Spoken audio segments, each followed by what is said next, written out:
Munini wa Inspector General wa borithi Eliud Lagat ni wagwikinyite igoti-ini niguo arugamirire Inspector General munyitiriri GILBERT Masengeli uria werikanire auma mihang'o-ini ya ugitiri kaunti-ini ya Wajir.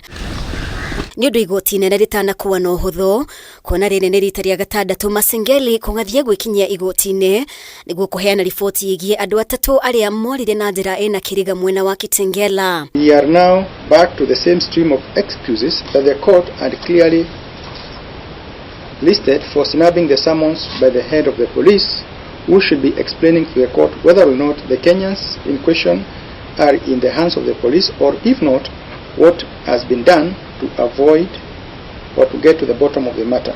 Mucirithania Lawrence Mugambi augite cieko cia Masengeli ni cia kwagira gitio igoti na kuriagira kiene na koguo no nginya atungio iherithia riria riagirire. What simply the Inspector General has done is displaying an attitude that he is either too busy to be bothered by the court orders, or even when there are matters relating to life and safety of Kenyans, which he is required to protect.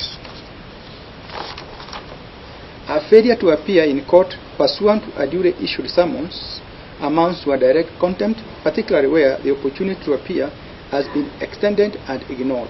Mugambi no athiete na mbere kuhe mukana maabitha thirikari-ini aria makoretwo makiagarara mawatho ma igoti, akiuga riu no nginya macokie mwihoko wa muingi hari magoti, agikinyiriria aria mamenyerete kwagarara watho mategutacukirio ikinya matigukorwo na gwakurira. Bold impunity, open defiance, or cynical disregard of the authority of the court and the integrity of the judicial system cannot be countenanced, and those hell-bent on it will find neither help nor refuge. And today we laud the court for taking this bold step of finding the acting Inspector General guilty of court.